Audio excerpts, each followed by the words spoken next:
Shalawama, shalawam, mes salutations, frères et sœurs en Yacha, en Yachaï, ou en Yacha, ou en, comment je peux dire, en l'héritier. Donc, j'essaie de raccourcir entre les vidéos parce que je vais avancer quelque chose si le Tout-Puissant me le permet. Je vais le faire. Donc, ça dépend aussi de comment je vais aborder des choses en interne. Bon, ça ne vous concerne pas directement, mais ça a une incidence. Si je peux avancer ce que je veux faire, ben, je vais commencer l'AI, peut-être, mais je vais le commencer sur un angle, certaines choses que j'ai demandé à l'AI, en fait. Je lui ai demandé et on va faire un parallèle entre plusieurs choses. Et puis, il y a une autre partie que je voudrais parler, euh, qui va montrer plusieurs aspects, mais ce que je vais toucher, c'est le cœur de l'imposture. Quand il te parle de la Trinité ou quand il te parle de, du fait que le Christ est unique, enfin, Christ, qu'est-ce que c'est? Je vais essayer d'aborder certains petits points à partir d'un postulat très, très important qu'on néglige souvent. Je ne veux pas en dire plus parce que je vais essayer de voir comment je vais faire pour éviter de partir dans tous les sens parce que c'est le cœur du système.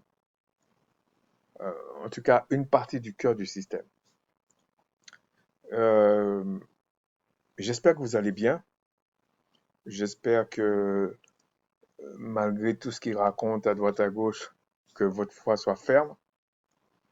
Il est vrai que c'est difficile d'avoir une foi ferme si on ne s'intéresse pas à certaines choses. Par exemple, moi je regardais un truc tout à l'heure là. Ils n'arrivent toujours pas à comprendre que c'est fini pour eux. Parce que c'est le ciel qui décide. C'est pas la terre, c'est pas les airs, c'est pas les eaux, etc. Pour ceux qui peuvent comprendre, comprenez. C'est pas le deuxième ciel non plus qui décide. Ils subissent aussi. Donc tout ce qui compte sur tous ces trucs-là, c'est terminé. Alors, on ne peut pas voir les choses clairement comme ça parce que déjà nous sommes des humains, on n'est pas éternellement dans la chair. Donc, ça restreint notre façon de voir parfois. On est même surpris par moments. Mais en réalité, la direction qu'elle est prise, tu peux pas changer de route. Tu peux pas en fait. Voilà, c'est comme ça. Alors, il y a des gens qui sont un peu surpris, il y a des gens qui discutent de ce qui se passe dans la soi-disant Moyen-Orient, alors que c'est terminé. Dans ce il s'appelle l'Europe de l'Est, mais c'est fini. Alors, moi, j'ai vu alors, je sais pas s'ils le font exprès. S'ils le font, s'ils le font pas exprès, c'est encore plus grave. Ça va être une catastrophe dans pas longtemps.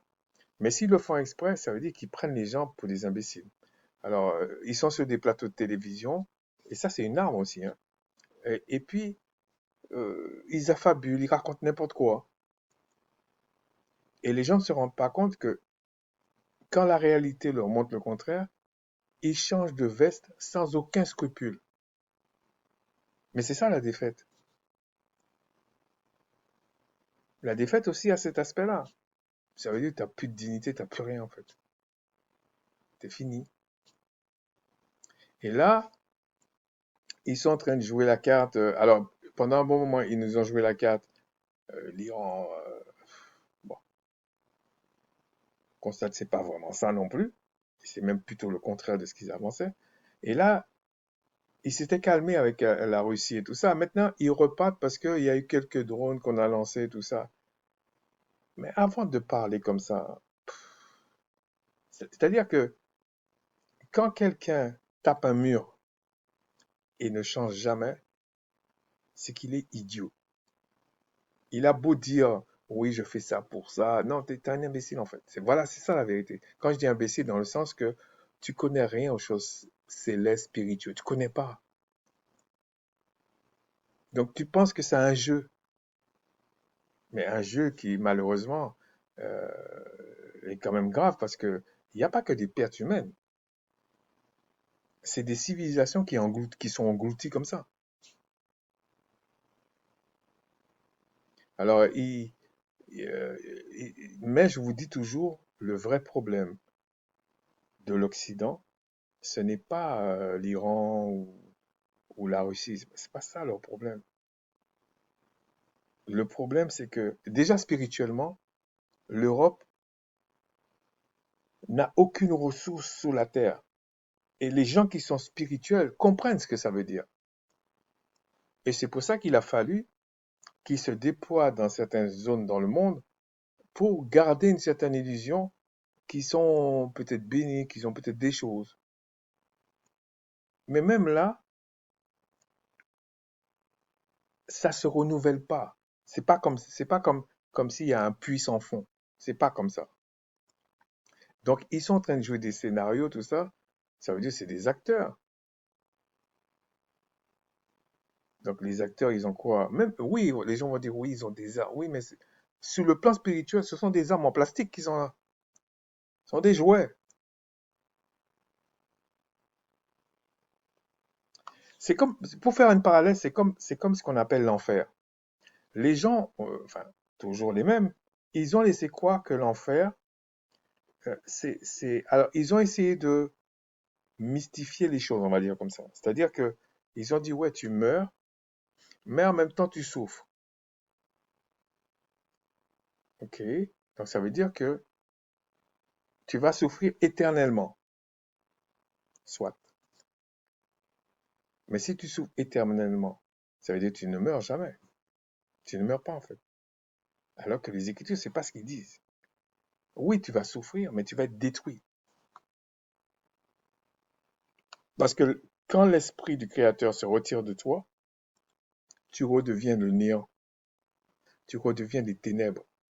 Et c'est pour ça qu'on vous dit au début, dans la Genèse, il y avait les ténèbres et puis le Créateur a envoyé sa lumière. Et c'est là que ça a créé des choses. C'est là que la lumière, c'est, je peux dire, c'est la vie. Et quand il n'y a pas de lumière, je ne parle pas des lampes là, tout ça, là, ça c'est une image. Mais quand il n'y a pas de lumière, c'est la mort.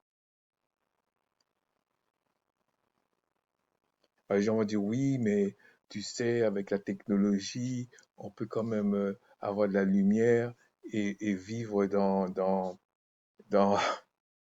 et vivre dans le noir. Regarde, il y a des endroits, ça reste 6 mois dans le noir, tout ça. Mais à ces gens-là, peut-être il y a des frères qui pensent ça, mais est-ce que vous savez de quoi vous parlez? Est-ce que vous savez pour qu'ils tiennent dans ces zones-là, il faut la vitamine D, la vitamine C, la K, la machin, la ceci. Et c'est sûr que si tu fais vivre toute une génération avec ça, ça va engendrer des carences, des problèmes, parce que les compléments ne remplacent pas les vraies choses. En plus, la plupart de leurs compléments, c'est même pas organique, c'est même pas biologique, c'est même pas comme ça. C'est-à-dire que tu peux utiliser des compléments, mais ça a ses limites, surtout quand tu les prends pas organiques. Biologique, pardon. Je mélange les deux. Biologique. Donc il y a un problème. On peut pas faire des raccourcis comme ça et puis penser que la vérité va nous poursuivre ou on va embrasser la vérité. Mais ça va pas, non? C'est pas comme ça que ça fonctionne. Donc on va essayer de comprendre certaines petites choses. Prenons l'exemple de la canicule qui se passe en France. Bon, ça va se passer dans quelques pays. Même au Canada, on peut avoir des petits jours comme ça, mais ce que je veux dire par là aux États-Unis, partout là,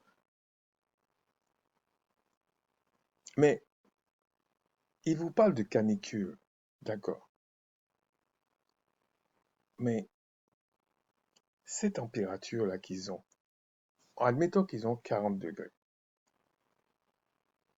Mais ça fait des siècles qu'il y a 40 degrés dans d'autres endroits sur la planète. Ben oui, mais il n'y a pas les mêmes incidences. Mais qu'est-ce qui fait que c'est comme ça? Est-ce à dire qu'il y a des endroits qui sont faits pour que tu aies 40 degrés et puis tu survis, tu vis bien? Et puis il y a d'autres endroits qui sont pas faits pour vivre à 40 degrés. C'est-à-dire quand tu vis à 40 degrés, c'est une malédiction. Faut se poser les questions franchement. Alors ils disent non, on va mettre des arbres et tout ça. Oui, ça va amoindrir certaines choses, mais je vous dis, ça va rien changer. En plus, ils passent leur temps à dire oui, il y a le CO2, il y a tout ça. Moi, je vous dis, c'est la pollution qui pose d'abord le premier problème. J'assume ce que je dis. Après, il y a des conséquences et tout ça. Mais qui a fait ça?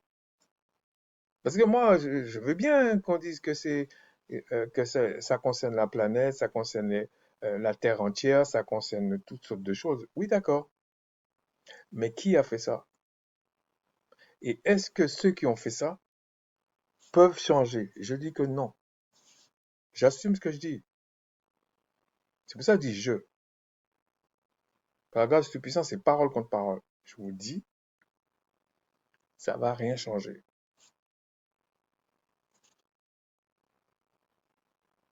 Donc tu as une terre.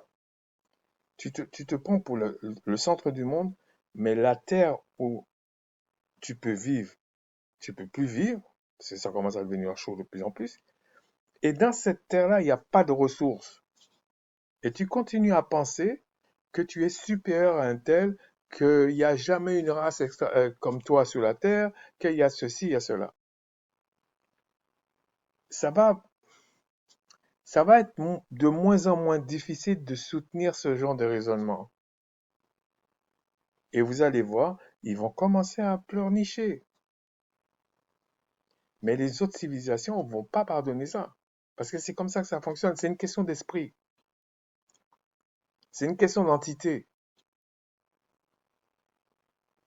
Les autres, ils ont supporté, supporté, supporté. Maintenant qu'ils ont pris l'avantage, ils vont rien supporter du tout, hein. C'est ça la justice. Alors on peut dire oui, c'est rancunier, tout ça. Ça, c'est du catholicisme romain, là. Ça, c'est des bêtises. Non. La justice, c'est ça. Tu as commis des crimes, tu vas payer pour tes crimes. Et c'est tes enfants aussi qui vont payer. Tes arrière-petits-enfants, etc. C'est ta civilisation qui va le payer. Alors on va dire, ouais, mais pourquoi? Moi, je ne fais pas de morale à ce niveau. C'est qu'il fallait que ces personnes soient plus intelligentes quand ils ont commencé à faire cette chose. Oui, mais il fallait survivre et tout ça. Non, on revient toujours à la même chose. Tu transgresses la loi du Créateur, tu payes le prix.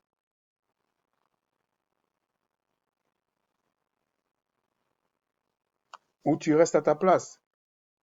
Alors, ce qu'on appelle le diable vient et puis il te fait miroiter des choses et tu as accepté parce que ta convoitise, c'était d'avoir une place déjà sur la terre que tu n'as pas à avoir.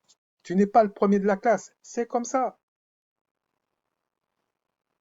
C'est comme ça. C'est quand même, c'est pas compliqué à expliquer, mais la façon qu'on présente la chose, on a l'impression que si tu dis parle comme ça veut dire que tu en veux à la personne. Je vous dis sincèrement, je n'aime pas l'injustice, c'est tout. C'est pas, euh, il y a des gens que je connais qui sont, peu importe la race qu'ils sont, je peux dire bon, il a bien agi. Mais je parle au niveau des civilisations, je parle au niveau des entités. Ils vont payer ça. J'ai même vu des gens dire oui, et on va essayer de vivre dans les sous-sols, enfin pas des sous-sols, mais dans des grottes, tout ça, parce que c'est plus frais, etc. Je vous signale que d'un point de vue historique, euh, il y a des civilisations qui sortent des grottes. C'est pour ça qu'on les appelle les Caucasiens, par exemple. Donc, et si on observe la nature, on sait de quelle couleur sont ceux qui vivent sur la Terre, parmi les animaux. Et là, je dis pas que on est des animaux, je parle du corps physique. C'est quand même la chair. Donc, ça veut dire que tu as tu ne peux pas t'adapter à certaines choses, mais tu prétends être que la Terre t'appartient, en fait. Non, la Terre t'appartient pas. Alors, on va dire oui, il y a des gens qui disent oui, mais dans la Bible, c'est pas marqué que la Terre appartient au diable, si on prend des choses comme ça. La Terre n'appartient pas au diable. C'est pas vrai. Ça n'appartient pas au diable. Puisqu'on parle du mensonge et tout ça, voilà un mensonge. La terre appartient à celui qui a créé la terre, c'est-à-dire le créateur. On va dire oui, mais il a légué des trucs. Non, il n'a pas légué. Il utilise son esprit par des manifestations pour accomplir son plan final. Point barre. C'est tout. Mais il n'a pas donné la terre. euh, Quand on lit la Genèse, on a vu que le péché d'Adam et Ève, et surtout d'Adam, il faut dire les choses comme elles sont, a eu une incidence sur la terre.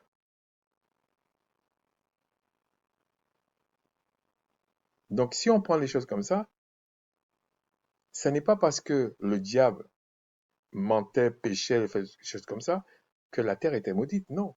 Elle a été maudite parce que l'homme a péché. Donc, la terre n'appartenait pas au diable si on prend les choses comme ça. La terre appartenait à Adam. C'est lui le responsable de tout ça. Donc, quand il est tombé, tout a été euh, euh, maudit.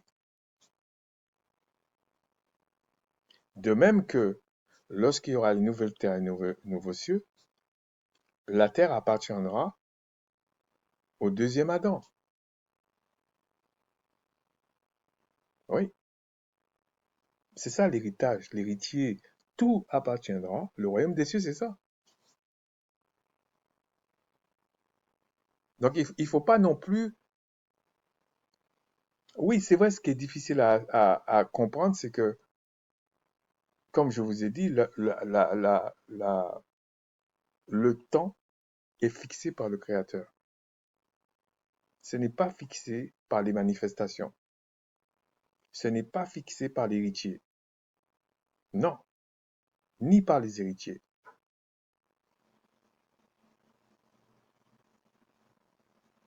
Tout lui appartient, l'or et l'argent, les systèmes, tout.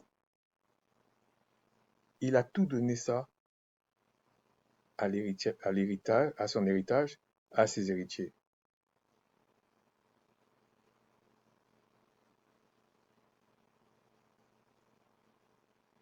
Mais, comme il est dit aussi, en réalité, euh, il a tout mis sous les pieds de Christ. Je parle de l'Esprit, le Créateur même. Mais on ne le voit pas encore parce que, si vous voulez, ça, c'est pas que ça prend du temps, c'est un peu comme l'enfer.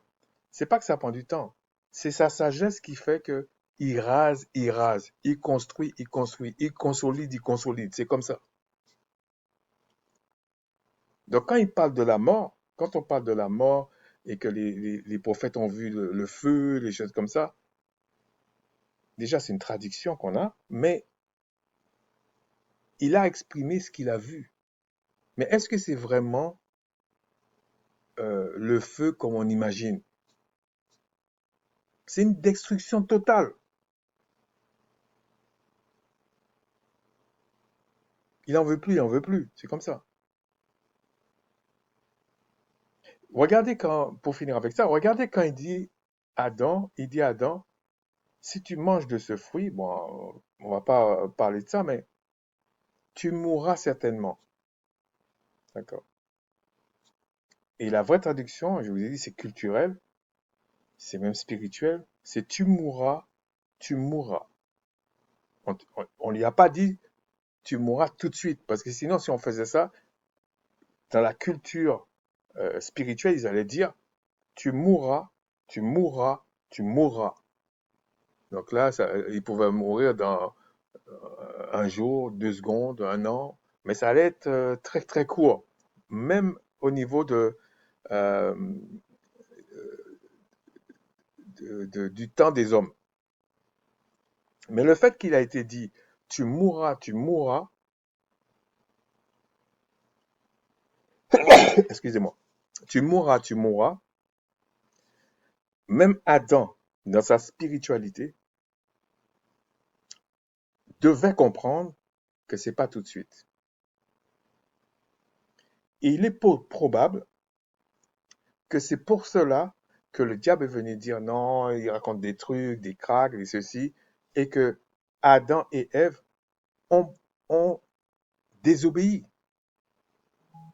Parce que sinon, on va dire, mais comment se fait-il que quand même, c'est le Créateur qui a parlé à Adam. Et vous allez voir dans quelque chose que je vous dis, dans une autre vidéo, que, si le Seigneur le permet, si le Créateur le permet, vous allez encore être conforté avec ça en disant, mais attends, c'est le Créateur qui a parlé. Quand il parle, la chose arrive. OK. Mais comment se fait-il que s'il parle, la chose arrive, et pourtant, Adam et Ève ont désobéi? Comment se fait-il?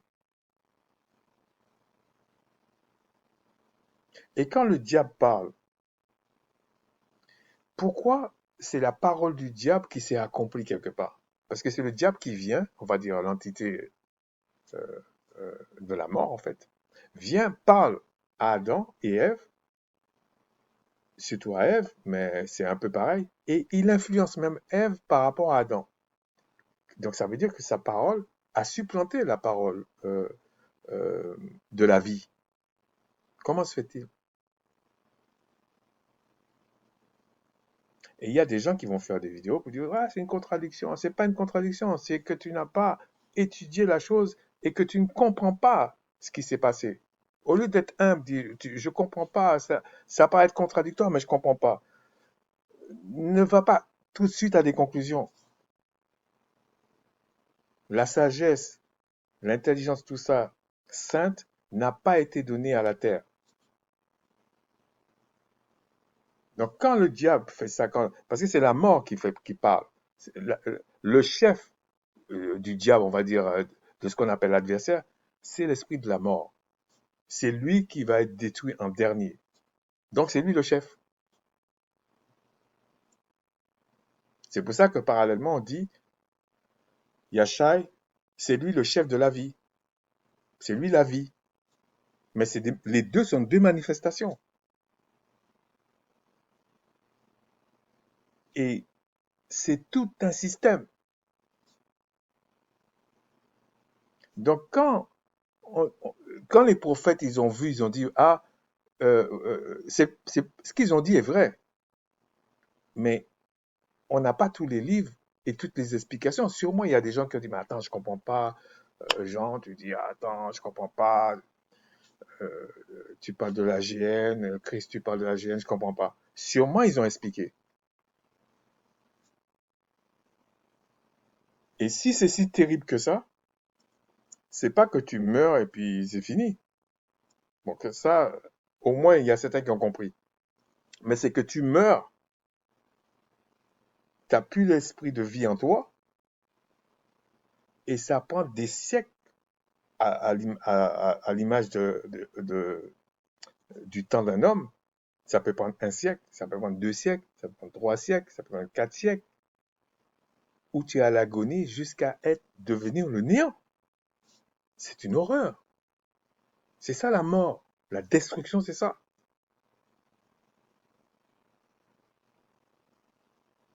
C'est pour ça que dans les Écritures, à un moment donné, on dit, mais La mort physique, là, c'est rien, hein. C'est l'autre mort, là, qu'il faut commencer à te poser des questions.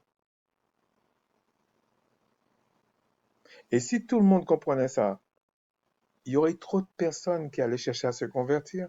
Donc le Créateur n'a pas donné des oreilles et des yeux. Depuis Ésaïe le dit, à celui qui veut bien entendre, Christ l'a répété, il n'a pas donné des yeux et des oreilles, donc d'intelligence aussi, tout ça, pour que tu comprennes et que tu te convertisses. Ah non, le Créateur ne tolère rien. Il est parfait. Il patiente, il exhorte, il supplie par moments. Mais ça ne veut pas dire qu'il accepte qu'on vienne casser tout. Alors on va dire, ouais, mais c'est lui qui nous a fait comme ça. Non, il nous a pas fait pour casser. Il nous a fait, il a fait toute sa création et il a, il a voulu qu'on apprécie ce qu'il a fait. C'est pour ça qu'il a imposé, d'une certaine manière, des convocations à son peuple et notamment le Shabbat.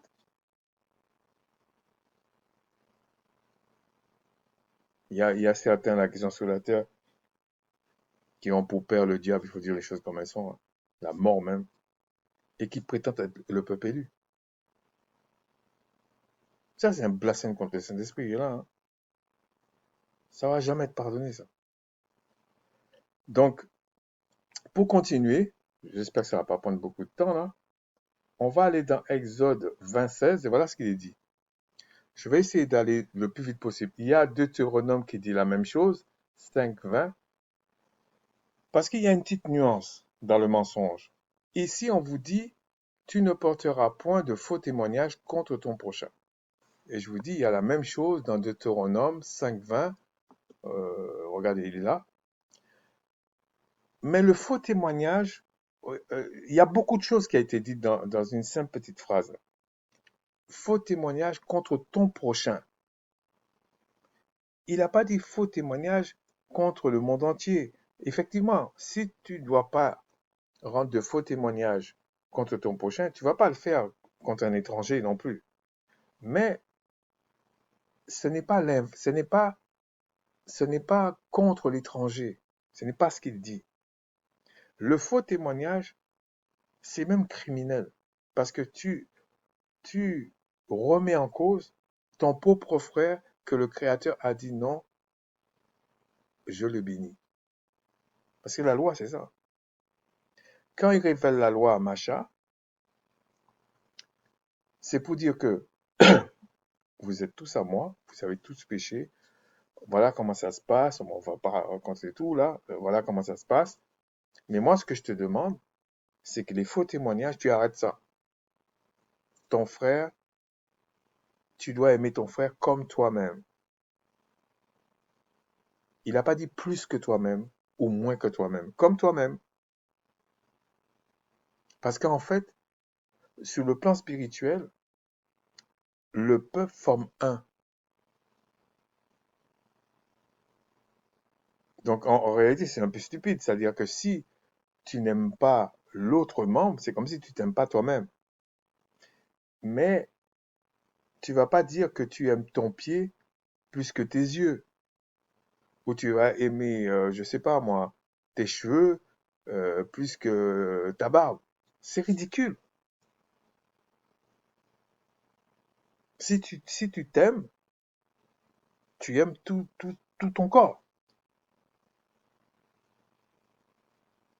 Donc, c'est comme ça que tu dois aimer ton prochain. Donc, c'est pas ça, comment dire, ce n'est pas ça vraiment qu'on appelle le mensonge. Si vous voulez, c'est c'est une catégorie de mensonge, le faux témoignage. Parce que tu peux mentir par omission. C'est aussi un mensonge. Mais le mensonge dont on parle là, c'est contre l'esprit même. Alors que le faux témoignage, on peut dire c'est contre ton prochain. C'est pas direct. Mais on ne doit pas faire ça. Mais ce n'est pas de ce mensonge que je parle. Il y a Lévitique 19, 11, 12 qui demande autre chose encore. Donc le 19, 11, 12, il dit, toujours dans la loi, vous ne déroberez point, donc vous n'allez pas voler, vous, vous n'userez ni de mensonge, c'est pour ça qu'on voit qu'il y a une gradation dans les choses, ni de tromperie. C'est la tromperie, c'est une forme de mensonge, mais c'est pas de celui-là que le Créateur est vraiment. Là, c'est scellé. Quand tu mens comme ça, c'est ton père, c'est la mort. Voilà. Je parle de ce mensonge-là. Les uns envers les autres. Vous voyez, c'est toujours tu aimeras ton prochain comme toi-même. Donc tu dois plus le voler, le tromper, le mentir. Mais tu peux garder le silence. Moi, je comprends pas des fois. Tu ne sais pas quelque chose, tais-toi. Alors, je sais que c'est pénible parce que ça m'arrive quelquefois, et je sais qu'il y a d'autres frères, ça arrive, avec des sœurs même, ça arrive. C'est pas ça. C'est-à-dire que quand tu viens et tu expliques certaines choses, les gens sont surpris qu'il y a des choses que tu ne sais pas, en fait. Ben oui, il y a des choses que je ne sais pas. Soit parce que je vais pas étudier, soit parce que je ne sais pas. Ça m'a pas été donné de le comprendre. En tout cas, pour l'instant. Donc, je ne sais pas. Ce n'est pas que je ne veux pas dire à la personne. Si je ne veux pas dire à la personne, je vais dire, je ne veux pas te dire. Comme disent certains Africains, il y a quoi? Je ne veux pas te dire, je ne veux pas te dire. Je n'ai pas peur de te dire, je ne veux pas te dire. Donc, tu me donnes une intention que je n'ai pas, comme si j'étais un hypocrite, un vicelard et tout ça. Non, si je ne sais pas, je ne sais pas. Et si je ne veux pas te dire et que je sais, je te dis, je ne veux pas te dire. Ou c'est pas le moment, etc. C'est comme ça. Au verset 12, il dit, vous ne jugerez point faussement par mon nom, car tu profanerais le nom de ton pouvoir. Je suis le Tout-Puissant. Mais en réalité, à cause des traductions, ce n'est pas vraiment ce qui est dit. Ok? Je suis l'entité que le Créateur a envoyée vers toi. Je suis ton Eloah, en fait. C'est plutôt ça, en fait. Ok? C'est pas. euh, bon, je vais pas trop. C'est pas que je vais pas dire, c'est que ça me prendra trop de temps. C'est qu'en fait, le Créateur ne parle pas directement. Donc, il envoie un Eloah, une entité céleste, diriger les civilisations.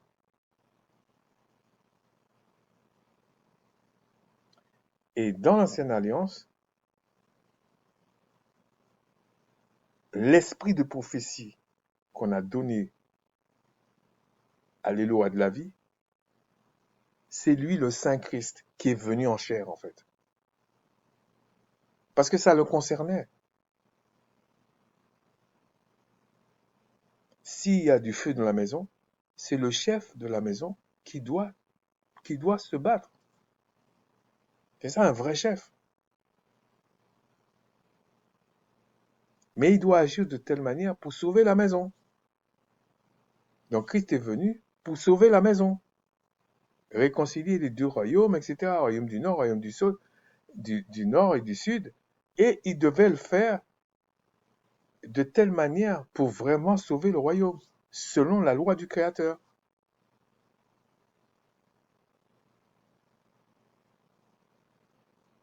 Mais quand on vous dit il y a une entité en face de machin, tout ça, c'était lui qui était là. Alors, de temps en temps, c'était pas lui directement, c'était euh, une entité qui était à son service. C'est comme ça que ça fonctionne. Mais le Créateur ne parle pas aux hommes directement. Aujourd'hui, ça arrive. Et c'est là, si on peut dire, le miracle saint qui s'est passé avec l'héritier. Quand il dit, mais je vous enverrai le consolateur ou le défenseur, il sera en vous avec vous. C'est très profond tout ça. Je me rappelle, il y a eu des hymnes nationaux qui me... même moi, j'ai pensé ça à un moment donné, hein, que les livres de Jean étaient très faciles. Non, non, non, non, c'est pas facile. C'est peut-être les plus difficiles. Parce que les livres de Matthieu, c'est vraiment du témoignage.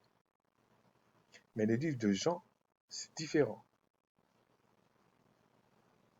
Et quand tu le lis à première vue, tu as l'impression que c'est quelqu'un qui parle d'amour, ah, on pleure, machin. Non, non, non. C'est très, très euh, profond et ça ne blague pas, comme on dit. Il n'y a pas de peut-être dans ces choses-là. Même le livre de Matthieu, si je prends ce qu'on appelle l'évangile. Mais dans toutes les Écritures, il n'y a pas de peut-être.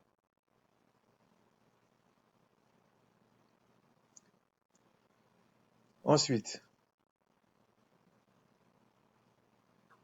il ne faut pas oublier, bon, des fois je le rappelle dans certaines vidéos, mais il ne faut pas oublier que le Créateur, donc l'Esprit même, qui crée les manifestations, si je peux résumer comme ça, c'est lui qui fait le bien et le mal. C'est lui qui tient tout. Et l'humilité veut que quand on n'a pas compris, on dit, ah, j'ai pas compris. Explique-moi. Et lui, il décide d'expliquer qu'à ceux qui sont à lui. C'est pour ça qu'il dit, mais le Créateur ne fait rien sans le dire à ceux qui sont à lui. Ah, vous n'êtes pas content, mais qu'est-ce que vous voulez que je dise?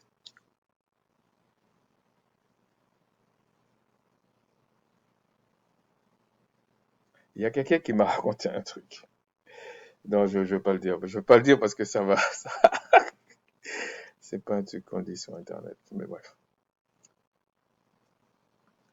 Alors, si on va dans Exode, euh, on va parler de deux types de mensonges. Enfin, et j'avais déjà fait une vidéo sur ça, par la grâce du puissant, mais là, on va encore en parler pour que on voit ensemble, est-ce que c'est une contradiction? Donc, c'est dans un Jean, non, un Exode, on va lire 20 à 21 et puis on va se remémorer l'histoire, ok? Le Tout-Puissant fit bien aux sages-femmes et le peuple se multiplia et devint très nombreux parce que les sages-femmes avaient eu la crainte du Tout-Puissant, on va dire la crainte du Père des Élohim. Le Tout-Puissant fit prospérer leur maison. Et on vous dit à la fin, alors Pharaon, là encore je vous dis, c'était pas un Pharaon en tant que tel, comme on peut expliquer, on va dire le roi d'Égypte, pas pareil, hein. Donna cet ordre à tout son peuple, vous jetterez dans le fleuve tout garçon qui naîtra, et vous laissez vivre toutes les filles.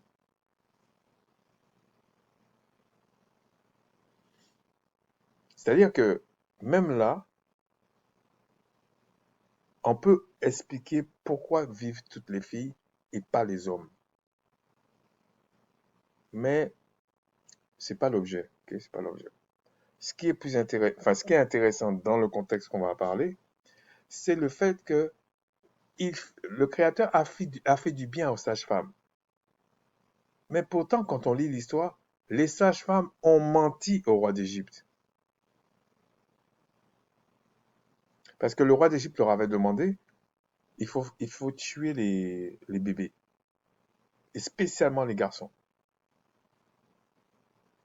Et il a constaté que non, que le peuple grossissait quand même et que... Donc, il ne comprend pas. Donc, il convoque ces sages-femmes. Et toutes elles ont dit, oui, mais tu sais, les femmes israélites ou les femmes des Hébreux, ils sont très, très vigoureuses et qu'on arrive trop tard, ils ont déjà accouché, etc. Bon, je vous dis franchement, je pense pas que le roi d'Égypte a cru ça, mais en tout cas, c'est l'excuse qu'elles ont trouvée. Mais pourtant, le Créateur les a protégés, bénis. Parce que les gens, le Créateur n'a pas changé. Ok? Et là, le roi d'Égypte, il aurait pu tuer toutes les sages-femmes. Mais tu ne peux faire sur la terre que ce que l'esprit te permet de faire. Donc l'esprit n'a pas permis. Mais les sages-femmes, ils ont menti. Mais pourquoi ils ont menti en fait? Pourquoi le Créateur les a bénis alors que c'est un mensonge? Le Créateur a pu dire non, vous êtes des enfants du menteur et tout ça. Moi, je suis pas un mendiant, on n'est pas obligé de mentir pour moi. Je vous aiguille aussi. Pourquoi le Créateur n'a pas fait ça? Et vous allez voir, il a refait ça une autre fois. Attention, quand je parle de ça, je dis pas qu'il faut mentir parce que ça, c'est, je sais même pas s'il y a 1% des cas comme ça dans les mensonges que les gens font. Le mensonge est interdit. Mais je vous montre que des gens peuvent prendre un passage et vous dire, non, c'est de la manipulation, regardez, ils ont un dieu, ceci, cela, machin. Des abrutis. Sincèrement, c'est des abrutis. Alors qu'en fait, c'est très simple à comprendre. Il fallait craindre soit le Tout-Puissant, soit le roi d'Égypte. Comprenez bien, hein, ils ont préféré craindre le Tout-Puissant et mentir au roi d'Égypte. C'est pour ça que le Créateur a dit, ah, là c'est des gens qui ont la foi, hein. Parce que le Créateur avait déjà parlé. Ce sont des choses prophétiques. Ces sages-femmes-là, elles ont préféré craindre le Tout-Puissant que craindre le roi d'Égypte, qui a une entité derrière. Il faut prendre tout l'ensemble. Aujourd'hui, sur la terre, il y a des peuples qui se permettent, qui pensent qu'ils ont le pouvoir, parce qu'il y en a qui croient en la Kabbale, qui croient en ceci, qui croient en peut-être le vaudou, je ne sais pas quoi. Tout ça, c'est des entités. Mais quand la dernière danse va venir, parce que ça arrive de plus en plus, ça descend, ça descend, ça descend. Alors les gens vont dire, ouais, mais ça prend trop de temps. Non, c'est pas que ça prend trop de temps. Ce sont des choses de l'esprit. Ce ne sont pas des choses de la chair. La chair, c'est tout de suite. Je prends un exemple. Vous prenez un couteau. Je ne vous dis pas de faire ça, c'est une image. Attention, c'est une image. Vous prenez un couteau ou un scalpel, vous passez sur la chair. Tout de suite, vous avez le résultat. Parce que ça, c'est le monde animal. Mais le monde spirituel ne fonctionne pas pareil. Et ce qui me chagrine un peu, c'est quand j'entends certaines personnes euh, prennent des choses du monde animal et le calquent sur le monde spirituel en disant ah, mais si ça se passe pas comme ça, c'est que le créateur, ah, c'est des bêtises, il a perdu le contrôle, il a ceci, ou il n'existe pas, ou je sais pas quoi. Mais je me dis, mais le degré de la folie a atteint un summum. Et malgré tout ce qu'il dit, il n'y a rien qui change sur la terre. Ça veut dire qu'il critique quelque chose qu'il ne connaît pas, mais ce qu'il dit, qu'il croit, soi-disant, lui, ça ne change pas. Et il trouve des gens pour croire ça. C'est la misère totale qui est là. Donc en fait, ces sages-femmes, elles se sont dit, qui je dois craindre? Celui qui a créé toutes choses, parce qu'elles arrivaient avant. Elles aidaient pour l'accouchement. Elles ont dit non, on va plutôt mentir au roi d'Égypte parce que son entité, là, ils ont perdu la bataille. Ce n'est pas un encouragement au mensonge. Parce que la plupart des mensonges qu'il y a sur la terre, c'est pour leur propre gloire aux gens. Les sages-femmes n'ont pas fait ça pour leur propre gloire. Elles n'ont pas fait ça pour aider le Créateur. Non, elles savent qu'elles ne peuvent pas. Elles ont fait ça pour montrer leur position. Mais c'est un très très faible pourcentage. Déjà, je vous dis, c'est un faible pourcentage de ceux qui marchent dans la sainteté de l'esprit, qui sont prophétiquement dans la sainteté. Déjà, je vous dis, ce sont les prédestinés à la vie éternelle. C'est eux qui sont censés marcher comme ça. Et même là, il y a eu une déroute telle que le Créateur ramène, mais tu sens que les gens vont dire, ah, mais ça prend du temps. C'est pas que ça prend du temps. Je vous dis que c'est comme si on vous dit, le temps de la justice n'est pas le temps quotidien. Ben, le temps spirituel n'est pas le temps du monde animal. Non, ça ne veut pas dire que ça se fait pas. Ça va se passer. Donc ces sages-femmes, elles ont été bénies pour ça, mais on a l'impression qu'elles ont menti. Non, elles n'ont pas menti.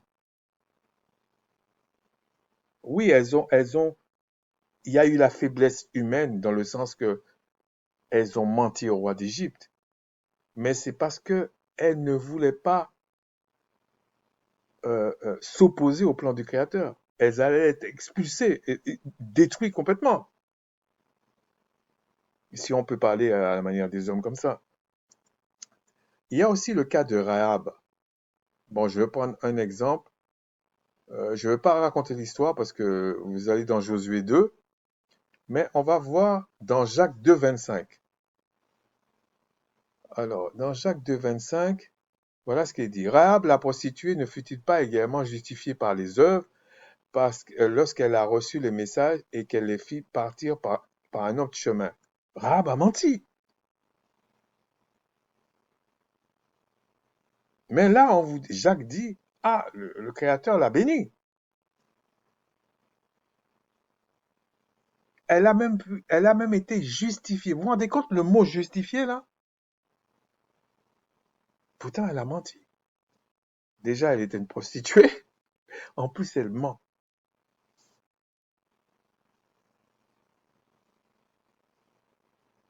Mais là encore, c'est parce qu'elle ne veut pas s'opposer aux choses prophétiques dans la sainteté. En d'autres termes, pour ceux qui sont le plus intelligents, ok? S'il y a un locoderme ou d'une autre race qui ne s'oppose pas aux choses prophétiques, le Créateur va les bénir. Il ne va pas les bénir comme les sages-femmes parce que c'était des Hébreux. Il ne va pas bénir comme Rahab parce que Rahab c'était une Israélite en fait. En tout cas, un des trois peuples qui font partie des peuples du Créateur. C'est pour ça, parce qu'on voit comment elle a été mariée, etc. Sinon, ça ne se fait pas comme ça.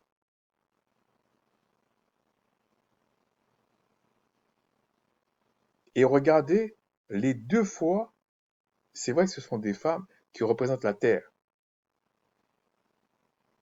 Ce n'est pas anodin tout ça. C'est un langage qui est là. Donc, on voit aussi, donc on parle de justifier ici, si on va dans Hébreux 11, 31, là on parle de tout ce qui est la foi et tout ça. On vous dit c'est par la foi que Rahab, la prostituée, ne périt pas avec les rebelles parce qu'elle elle avait reçu les espions avec bienveillance.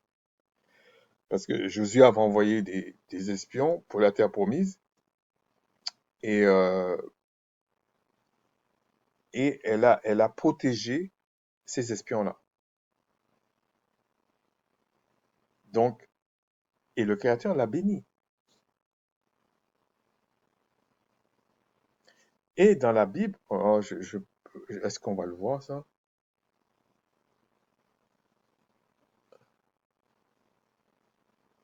Oui, on va le voir plus tard.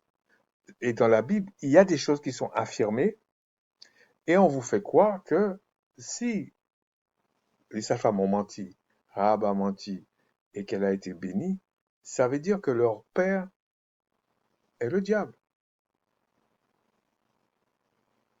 C'est-à-dire qu'ils font c'est même pas des raccourcis, c'est de la bêtise.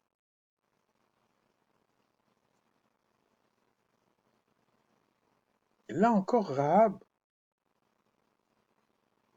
on vous dit que c'est par la foi, c'est parce qu'elle avait la confiance en le Créateur qu'elle a osé faire ça. Sinon, elle n'allait pas le faire. C'est pareil pour les sages-femmes. C'est parce qu'elles avaient la foi en le Tout-Puissant, qu'elles avaient confiance en le Tout-Puissant à un point qu'elles ont préféré, en face de d'autres autorités,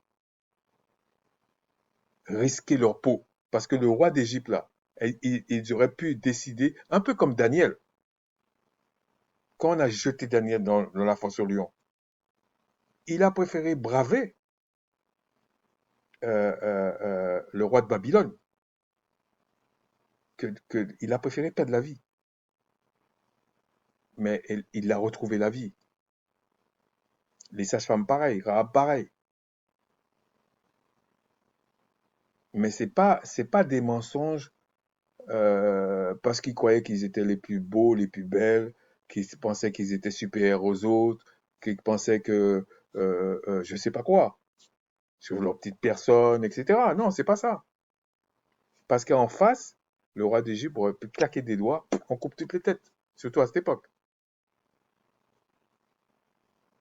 Les Philistins, ils étaient redoutables, les princes philistins, en face d'une prostituée qui a peur de tout, surtout à cette époque. Il faut tout mettre dans le contexte. Elle a préféré dire non, ils sont partis là-bas. Elle a eu le courage pour faire ça.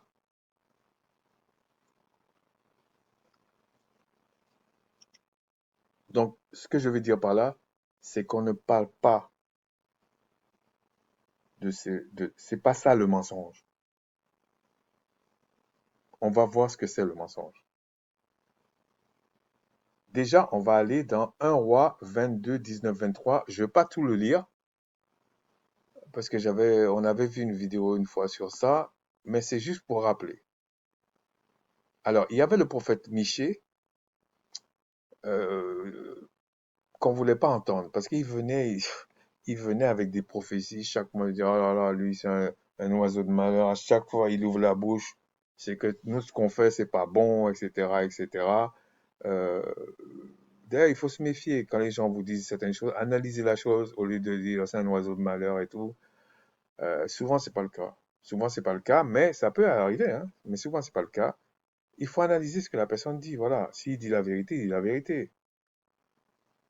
Des fois, il y a des gens qui pensent que euh, c'est la parole qui doit être adaptée à leur façon de vivre. Ben, ça veut dire que tu estimes que tu n'es pas tordu. S'il y a quelque chose dans les Écritures, je parle quand on comprend, on a bien étudié la chose, on est sûr de soi et tout, je parle de ça, et que ta vie n'est pas conforme, c'est toi qui es tordu. Ou alors tu arrêtes de croire à ça, puis tu fais ta vie.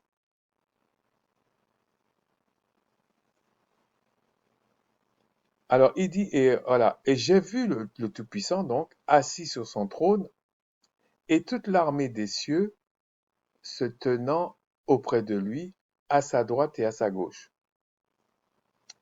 Et on vous dit, euh, il y a un esprit de mensonge, on va voir au 22, non, au 21, et un esprit de mensonge va se présenter devant le Tout-Puissant et dit, moi, je le séduirai. Le Tout-Puissant, il lui dit, comment? J'ai pas cité Akab et tout ça parce que c'est pas l'objet, ok? Donc, le Créateur posa la question, qui, qui séduira Akab? Ben, il aurait pu choisir un et puis il va faire ça. C'est pour montrer que le Créateur a toujours voulu le dialogue, même avec ses entités. Il dialogue. Ok, ok. Et quand on dit j'ai vu le Tout-Puissant assis sur son trône, c'était une entité qui était là. c'était l'Éloi. C'était le Saint-Christ qui était là, en fait. C'était l'héritier qui était là, en fait. C'est pour ça qu'il dit, personne n'a vu le Créateur, personne ne le connaît, si ce n'est l'héritier. C'est tout. Et quand il parle comme ça, il dit, bon, je parle de l'esprit, donc l'Éloi lui dit, mais voilà, qui je vais envoyer? Elle aurait pu choisir, hein. Et là, il dit, un esprit vient se présenter devant le Tout-Puissant et dit, moi, je le séduirai. Et le Tout-Puissant lui dit comment. Et il explique comment. Il dit, je sortirai, répondait-il, je serai un esprit de mensonge dans la bouche de tous ces prophètes. L'Éternel lui dit, tu le séduiras. Donc là, maintenant, il lui dit ce que tu vas faire. Il lui donne le pouvoir de le faire. Tu peux parler là comme ça. Sur la terre, il parle, il parle, il parle. Il y a aucun si l'esprit de mort ne donne pas le pouvoir ou l'esprit de vie ne donne pas le pouvoir, il n'y aura rien du tout.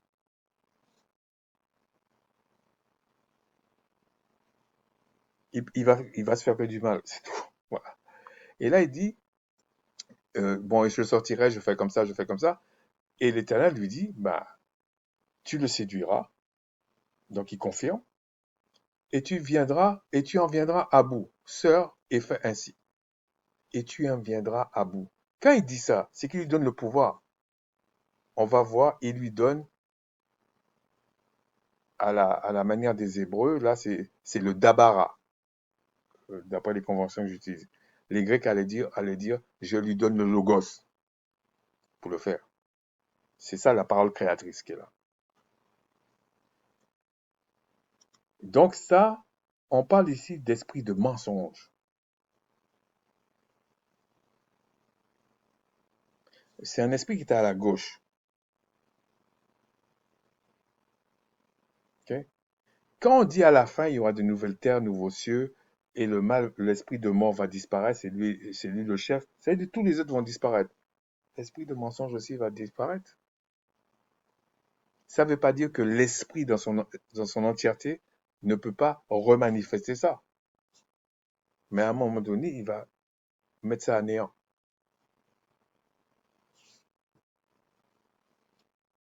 Donc ici on parle d'esprit de mensonge qui va faire quelque chose.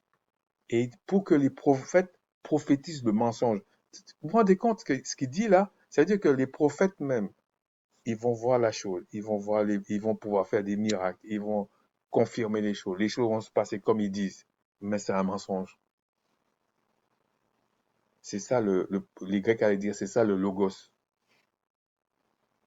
C'est une parole créatrice. Le créateur, il est les Hébreux diraient le dabara. Il est le dabara. Mais ça veut dire qu'il y a deux facettes. Oui, il y a deux facettes. Mais ça veut dire que la parole créatrice, dans le sens, la sainteté éternelle, c'est le Christ. C'est le Saint-Christ, en fait. C'est ça la manifestation. C'est pour ça qu'il y a, bon, je voulais pas parler de ça. C'est pour ça qu'il y a des gens qui prennent Jean 1:1 pour raconter des bêtises. Quand tu sais pas, dis voilà comment j'ai compris tout ça. Pourquoi je parle comme ça? Il y a une raison. C'est que j'en ai un peu marre. Parce que quand les gens prennent la parole et parlent des choses spirituelles, de la sainteté, tout ça, sans avoir de crainte du Créateur, déjà ça me fait peur pour eux. Franchement, ça me fait peur. Mais en plus, je sais comment ça va finir. C'est pas quelqu'un qui me raconte ça. Je sais comment ça va finir. Ça va mal finir. Voilà. On va voir encore un autre passage dans 2 Thessaloniciens 2, 7, 14. Je ne vais pas tout lire non plus, mais euh, c'est l'apôtre qui dit, mais le mystère de l'iniquité agit déjà, il faut que seulement ce qui le retient ait encore disparu. Bon, j'ai entendu pas mal de choses sur ça. C'est un truc simple, en fait. Si la sainteté s'en va, c'est-à-dire que là où l'esprit était, là où la race du salut était là, bah, ils sont plus là, bah, il va aller à cœur joie. Ça va se passer, en fait. Et là, il dit, alors paraîtra l'impie, oui, parce que, il y a rien qui l'empêche. Parce que c'est une question de parole contre parole. C'est pour ça que je vais vous expliquer la hiérarchie. Si on prend depuis Adam et Ève, ce sont les mélanodermes à qui la terre appartient. On appelle vulgairement aujourd'hui les Africains. C'est à eux que la terre appartient. C'est eux, même au point de vue ADN, c'est eux qui ont donné l'ADN de tous ceux qui sont sur la terre. Donc c'est eux les propriétaires de la terre. C'est pour ça qu'on a tout fait, avec l'aide des entités de la mort, a tout fait pour les faire douter d'eux-mêmes. Là, je ne suis pas en train de parler d'héritage et tout. Je dis, et j'assume ce que je dis, que les soi-disant africains, on parle des mélanodermes sur la Terre, peu importe là où ils sont, même ceux qui sont en Australie, en, comment ça s'appelle le truc là, Nouvelle-Calédonie, tout ça, tous les mélanodermes, il faut qu'ils parlent. C'est leur parole qui va s'accomplir. C'est pas la parole des autres civilisations. C'est pas parce que les autres bluffent, ils viennent à la télévision, ils te saoulent avec des trucs, ils te font croire des trucs. Ça se passe jamais parce qu'il y a un mélanodème quelque part qui dit non. C'est comme ça. Si vous voulez qu'on parle clairement. C'est comme ça que ça se passe.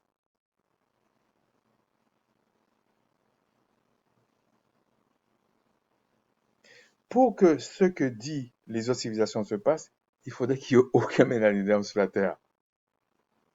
Et c'est pas donné. Donc la seule manière qu'il faut faire, c'est les faire se taire, qui se limitent qu'à des paroles déclaratives que les Grecs ont appelé le réma, ou que les Hébreux appelleraient amara.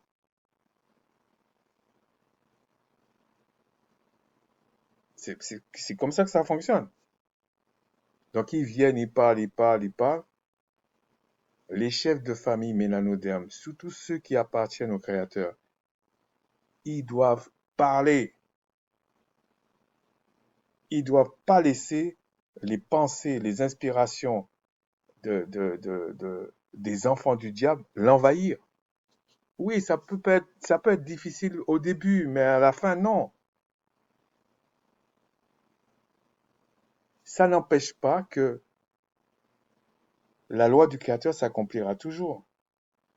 Si tu emploies la parole créatrice pour l'éternité, ben, tu seras béni. Si tu l'emploies pour la mort, tu seras maudit, toi et toute ta famille. Donc c'est quelque chose de très sérieux en fait. Mais tout le monde peut parler. Tout le monde peut avoir des paroles déclaratives. C'est pour ça que les parents, ils doivent pas parler, surtout quand ils sont mélanodermes, ils doivent pas parler n'importe comment sur leurs enfants.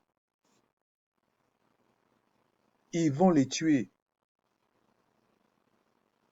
Parce qu'au bout d'un moment, même si c'est un coup de colère, c'est des paroles déclaratives qui sont comme ça, un jour, ça va être tellement profond en eux, c'est une parole créatrice qui va le dire. Et c'est foutu. Oui, tu peux t'énerver, oui, machin, tu peux être déçu de quelque chose. Mais commence déjà par rentrer dans ta chambre, repens-toi, parle au Créateur, dis-lui, donne-moi la force, cet enfant m'énerve, c'est vrai, mais pardonne-moi, pardonne-le, donne-moi la solution. Au lieu de balancer des mots comme ça, et quand vous tuez vos enfants, vous tuez les enfants de vos enfants, sauf s'ils se convertissent. Et voilà le drame des mélanodermes. Et le diable a bien travaillé, et les enfants du diable avec. Mais aujourd'hui, c'est terminé. Le fait, le fait déjà qui m'a... Bon, je suis pas le seul, il y a d'autres qui ont compris ça avec leurs mots, leur façon de faire, leur façon de voir. Mais le fait déjà qu'on parle de ça, c'est que c'est fini. Sinon, on n'aurait jamais parlé de ça. Donc ici, le passage, c'est pour vous dire aussi, on vous dit l'apparition des impies avec toutes les séductions, les iniquités, il y a plein de choses qui vont se passer. Et c'est des choses extraordinaires, c'est des miracles, c'est des prodiges. Donc on ne peut pas se baser que sur ça. Il dit, afin que tous ceux... Non. Aussi, le Tout-Puissant leur envoie une puissance d'égarement pour qu'ils croient au mensonge, afin que tous ceux qui n'ont pas cru à la vérité, mais qui ont pris plaisir à l'injustice, soient condamnés. En d'autres termes, si on doit parler entre nous là. Non, le Créateur les pousse dans la fosse. Pour résumer, le méchant creuse toujours sa tombe. Mais le Créateur, comme il a déjà mis les lois là, il a déjà pris sa décision en fait. Il va pousser l'autre à être méchant pour qu'il creuse sa propre fosse. Il va crier vers qui? Il va en vouloir à qui?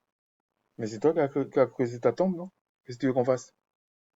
Mais quand c'est ses enfants, il va tout faire. Quand c'est les peuples qui veulent pour le salut, il va tout faire pour qu'ils se repentent. Parce que c'est lui qui a dit, je leur donnerai un corps nouveau. Il a dit ça depuis Jérémie. Je remettais mes lois dans leur cœur. Parce que quand le Créateur t'éloigne de lui, mais qui va te ramener vers lui? Celui qui pense que on va, on va, on va faire des superfuges, on va faire des trucs, et puis la personne va venir, et puis à ce moment-là, un peu comme Jacob avait fait entre Ésaü, non, entre, je pense c'est Isaac, on l'avait envoyé, ouais, on l'a envoyé Jacob, c'est ça, on l'a envoyé Jacob, alors que et il a pris la bénédiction d'Ésaü. Vous croyez que devant le Créateur, c'est ça qui va se passer? Ça, c'est pour les hommes, ça. Le Créateur, non. Déjà, tu peux pas venir vers lui, déjà. Tu dois passer, je sais pas combien de fois, d'entité, tout ça. Tu peux pas passer comme ça. Mais en plus, tu penses que tu vas mettre l'aspect l'aspect euh, on va dire des prédestinés au salut, et puis tu vas passer à leur place? Non, non. C'est de la folie même. Et le jour même que tu fais ça, là, t'es déjà maudit.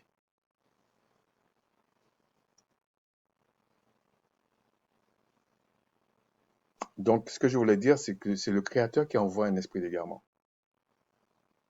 De même que c'est lui qui envoie un esprit de vérité pour te ramener.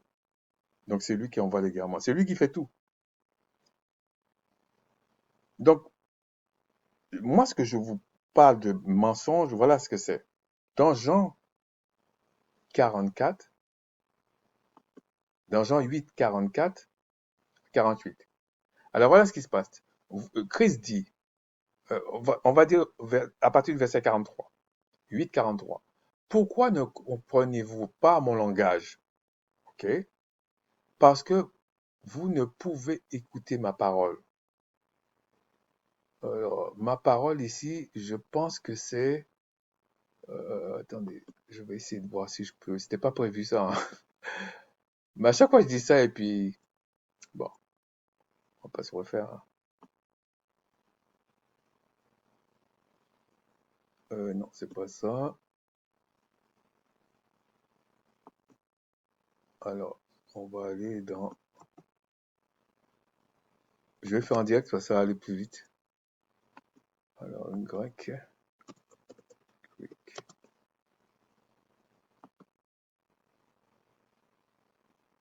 Oh non. Ouais, mais... Des fois, je leur donne. Hein. Alors, ok, c'est ici.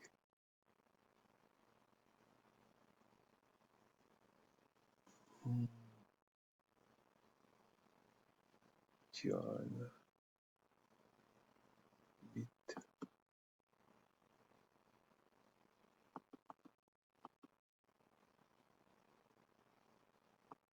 8,44. Donc 8,43.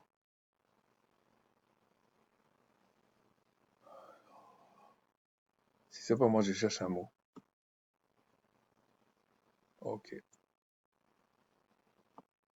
Donc c'est logos. Alors ici, c'est quoi? Ouais. Donc en fait, ici, quand Christ, 8,43, quand il dit, vous ne pouvez écouter ma parole, il parle pas de la parole déclarative avec le son comme je vous parle là. Il leur parle ce qu'il y a derrière, la révélation, le logos, le dabara, la parole créatrice que je vous ai dit là. Ta parole est vie et esprit. C'est de ça qu'il parle là. Les écritures sont très précises. C'est une science, en fait. Mais quand tu as une langue pauvre, qui aura des pâquerettes, tu vas appeler tout parole et tu vas perdre tout le monde. C'est ça l'esprit d'égarement. Une des manifestations de l'esprit d'égarement. Et il dit, vous avez pour père le diable. Et quand il parle là, il n'y a pas d'ambiguïté sur la parole qu'il est en train de dire. Il dit, vous ne pouvez écouter la parole créatrice que je donne, la parole de vie que je donne, si on doit parler avec la simplicité des langues dites modernes. Vous avez pour père le diable, donc l'adversaire, et vous voulez accomplir les desseins de votre père. Il a été meurtrier dès le commencement.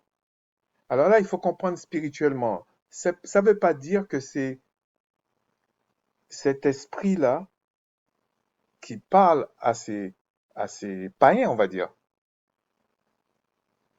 que Christ est en train de parler, que le Saint-Christ est en train de parler, en fait. Il parle de la lignée. Bon.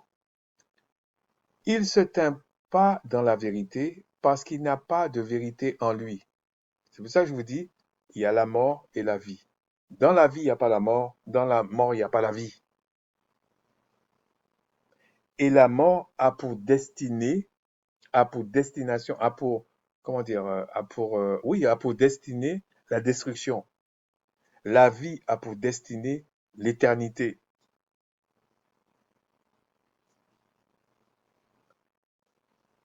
Il se tient pas dans la vérité parce qu'il connaît rien. Lorsqu'il profère le mensonge, il parle de son propre fond. Même si on lui donne le logos ou le dabara, c'est pour créer la mort. C'est ça sa manifestation. Donc, d'une certaine manière, il est,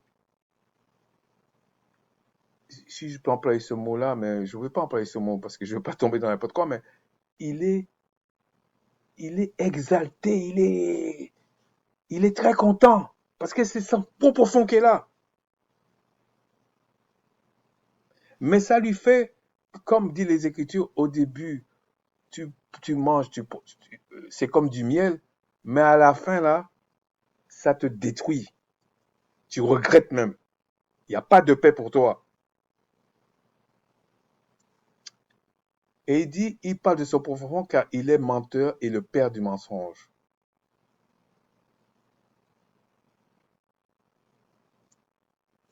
Et il dit, et moi, parce que je vous dis la vérité, donc son propre fond, vous ne me croyez pas.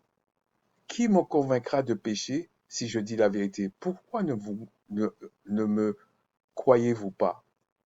Celui qui est du Tout-Puissant, donc celui qui est de la vie, du Tout-Puissant, mais de l'éternité. Écoute les paroles du Tout-Puissant. Donc, on va voir ces paroles, c'est quoi? 47. Vous allez voir comment c'est précis, ok? Mais je vais revenir sur ça, c'est ça que je voulais en parler, mais regardez, c'est le Réma.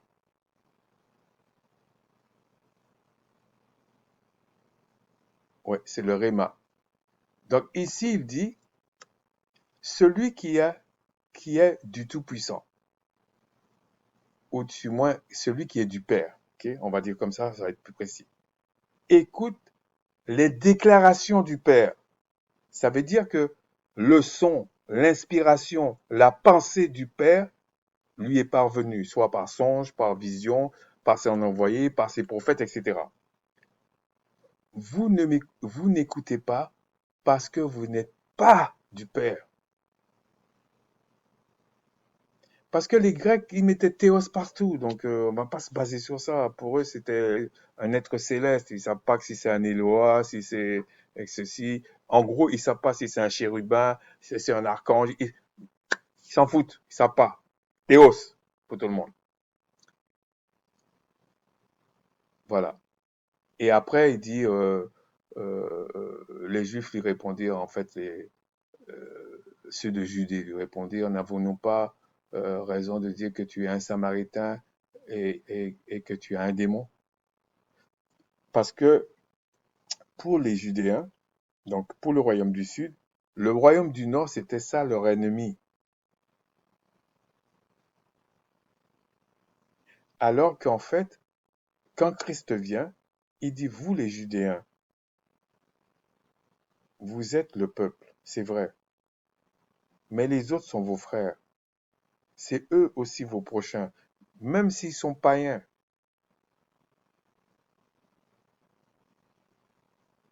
Mais aucun de vous n'a l'éternité. C'était clair ce que Christ disait en fait. Donc ici, on constate de quoi, qu'est-ce que le Créateur, par son envoyé, appelle le mensonge. C'est pour ça que ce qu'a fait Adam, il a écouté le menteur. Il est mort. Il est mort et il est mort physiquement 900 ans après, mais il n'a pas la vie éternelle. Il n'est pas le deuxième Adam.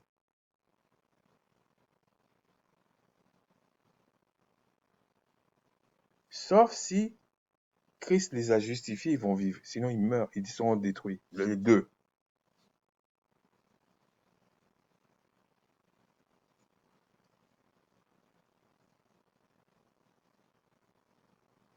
Donc, les Samaritains, qui étaient du royaume du Nord, étaient aussi c'était des païens, en fait. Parce qu'ils avaient abandonné la loi que les Judéens n'avaient pas abandonnée. Alors, pour finir, Jean 14, 6, il dit, donc le Saint Christ, je crois que j'avais déjà expliqué pourquoi je dis Saint Christ, parce qu'en fait, que ce soit la mort ou la vie, ils sont tous prédestinés. Donc tout ce qui est en dessous, toute la création, tous les hommes qui naissent depuis Adam et Ève, sont tous prédestinés. C'est un peu pour ça que je vous ai dit qu'à un moment donné, je vous ai montré, l'esprit de mensonge a parlé et l'Éloi lui a dit, voilà, tu vas faire comme ça, tu vas faire comme ça, tu vas réussir. Parce que c'est lui qui donne le mouvement, l'être et tout ça, c'est le créateur. C'est comme une source, mais il n'y a pas que la source comme ça. Okay? Christ lui dit, parce que Thomas posait des questions, je suis le chemin, la vérité et la vie. Nul ne vient au Père que par moi. Parce que le Père, en fait, c'est la vie éternelle. C'est l'esprit même dans son entièreté qui est là. Mais pour avoir la vie éternelle, il faut passer par la vie.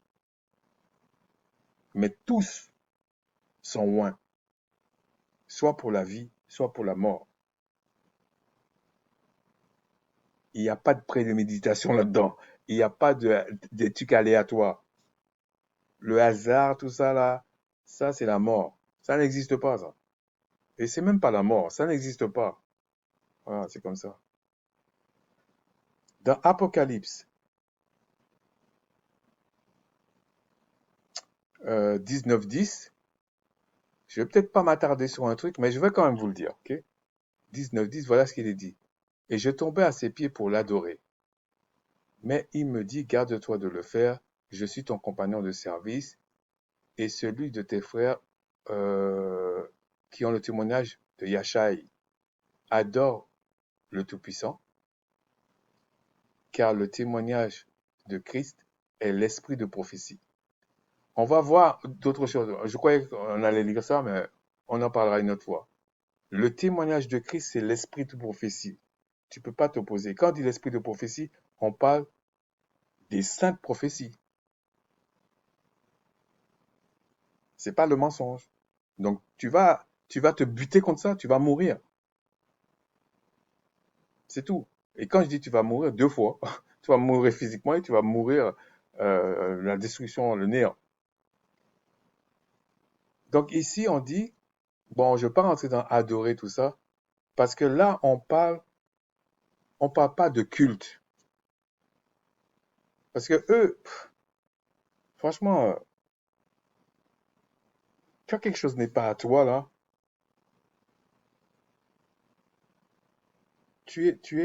le mensonge est comme un nez en plein milieu du visage, en fait. Il y a des gens qui vont prendre ce passage-là, qui vont dire, regardez, il dit adorer. Déjà, tu lui dis, va prendre en grec ou en hébreu, si tu as une version en hébraïque. Ah non, moi, le français ou l'anglais ou machin, c'est bon, c'est bon. Tellement il est esclave, c'est bon. Ok, il n'y a pas de problème. Mais si tu avais été dans ces langues-là, tu aurais vu que il y a un mot en français, par exemple, si je prends le cas du français, mais en anglais c'est pareil, quand tu le traduis par adorer, mais l'hébreu, lui, ou même le grec,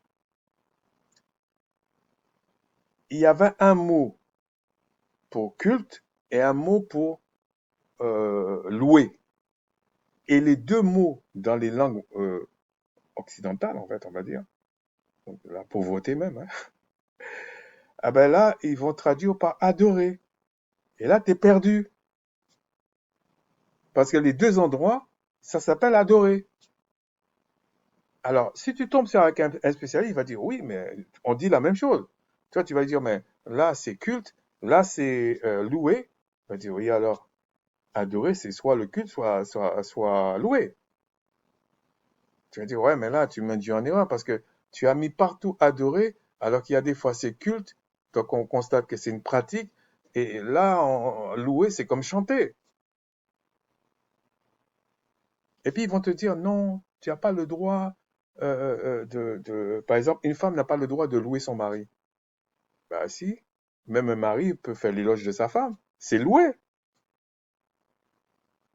C'est le même mot qu'on va employer, qu'ils vont employer pour adorer. Mais quand ce sera pour le Créateur, ils vont employer un mot précis qu'on peut dire adorer. Mais il n'y a pas, si vous voulez, il y a la pratique, il y a la louange, il y a tout ça dedans. Et c'est l'obéissance à cette parole-là. C'est pour ça que quand Christ dit, celui qui garde mes commandements, c'est celui qui m'aime. Alors, regarde, regarde, mais là, c'est des commandements, donc c'est lui le Père. Mais non, les commandements que le Père lui a donnés à venir dire, le logos que le Père lui a donné, le dabara que le Père lui a donné. Et il te dit, il faut faire ça. Mais lui-même, Christ, le Saint Christ, c'est lui-même que le dabara ne vient pas de lui, que le logos ne vient pas de lui. Au même titre que le diable sait que le logos ne vient pas de lui. Même le dabara qu'il a on va dire, pour, pour pratiquer, pour accomplir le mal que le Créateur veut, il sait que ça vient pas de lui.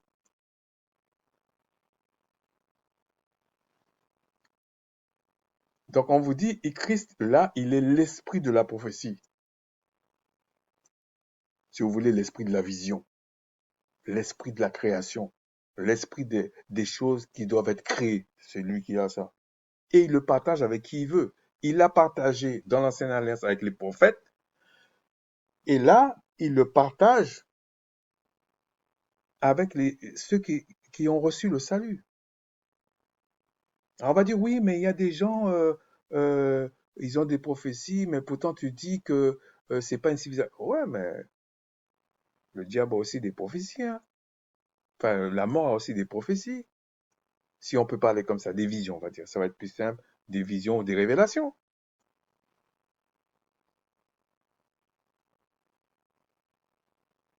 Regardez l'esprit du mensonge, quand il a dit, je vais faire comme ça. On lui a dit, non, va, tu vas faire comme ça. Ouais, et tu vas réussir.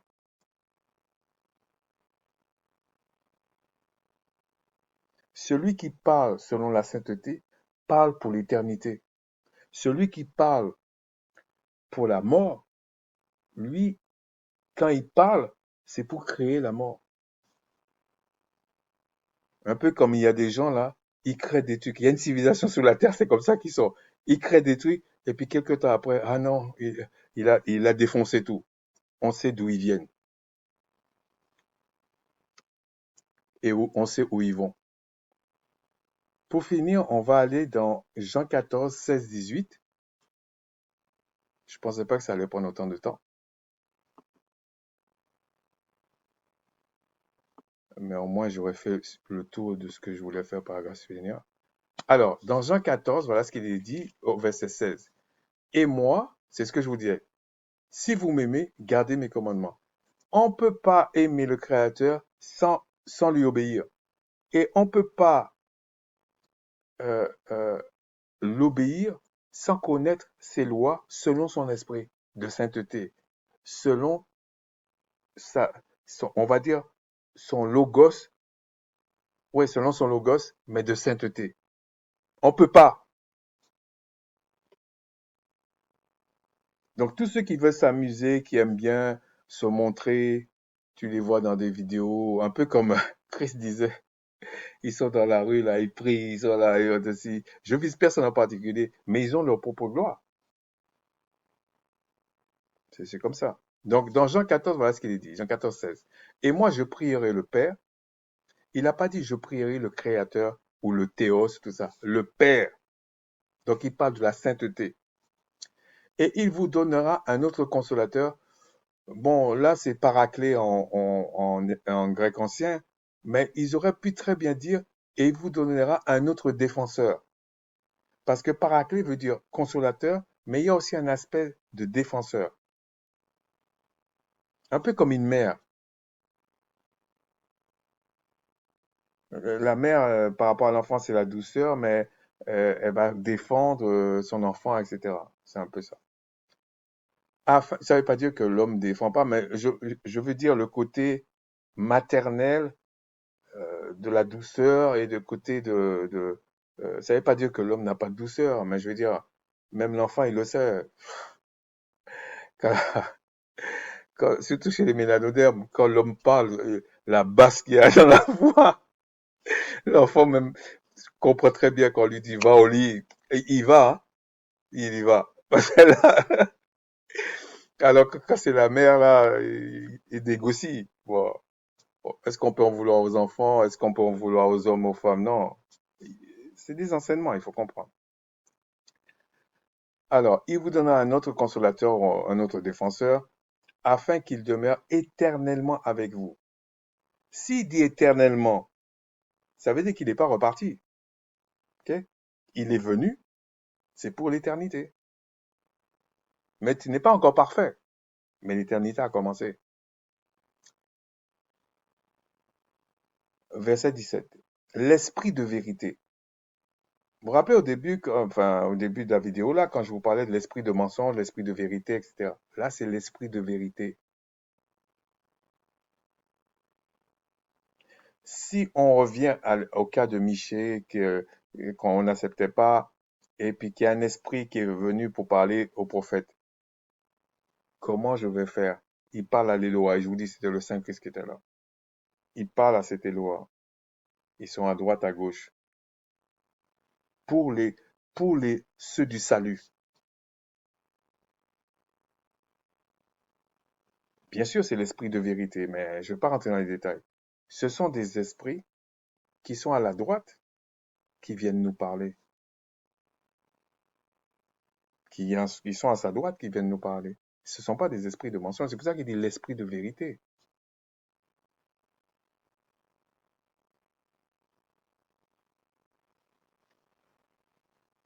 Parce qu'il ne le voit point et ne le connaît point. L'esprit de vérité que le monde ne peut recevoir. Parce qu'il ne le voit point. Bon, il ne le voit pas humainement parlant, la chair, là. Et ne le connaît point. Ils ne savent pas, ils ne le ressentent pas, ils ne connaissent pas. Mais vous, vous le connaissez, car il demeure avec vous et il sera en vous.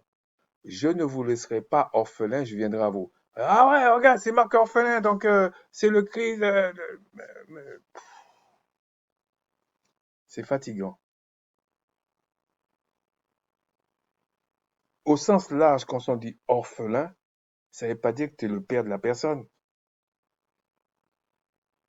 Ça ne veut pas dire ça. Orphelin, ça veut dire que, quelque- on va prendre au sens large. C'est comme si tu dis, euh, je vais pas, dans le sens s'occuper, mais je vais pas te protéger, je vais pas être là pour toi.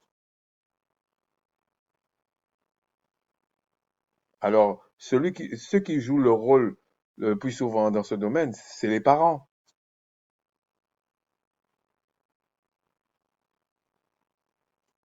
Voilà, c'est les parents.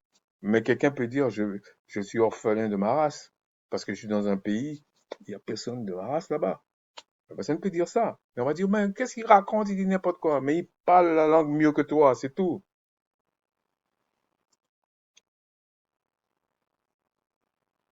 Bon, je vais pas lire la suite parce que c'est quand même vrai ce qu'il dit là, mais ce n'était pas l'objet.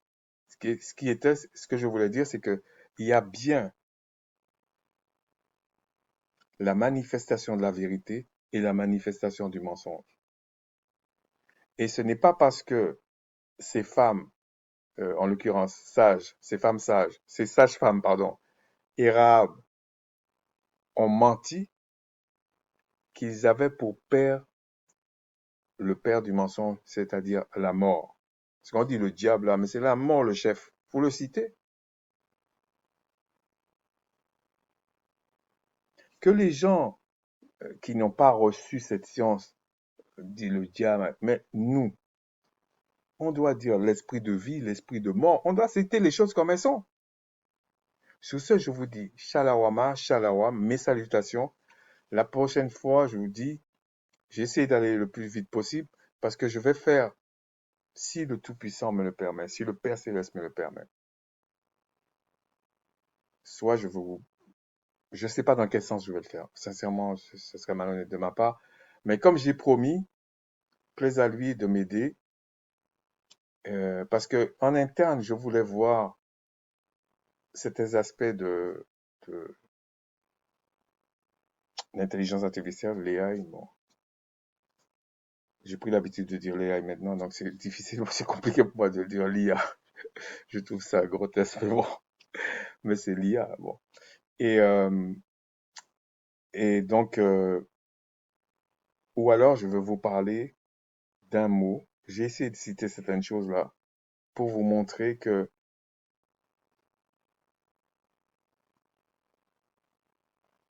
oui, ce serait une forme d'humiliation pour certains qui se disent je suis envoyé, je connais tout ça. Une simple étude dans les langues de certains mots. Et c'est pour ça que, par la grâce du Seigneur, du Tout-Puissant, on ne doit pas les jeter les choses saintes aux chiens. Parce que les chiens, là, c'est des gens qui doivent avoir des maîtres. C'est pas chien dans le sens que c'est mauvais un chien, c'est pas ça, hein. C'est dans le sens que les chiens, ce sont des animaux qui ne dirigent pas, même dans la nature. Ils ont des maîtres. En l'occurrence, le chien n'est pas à l'égal de l'homme. Ça ne veut pas dire qu'il faut faire souffrir l'animal. Ah non, pas du tout. Pas du tout. Donc, il ne faut pas jeter les choses saintes au chien. Le chien n'a pas pour vocation de diriger dans le royaume des cieux.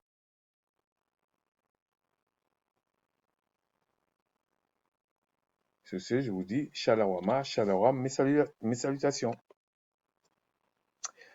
Bon, j'ai essayé de faire court, mais j'ai pas pu. Shalom.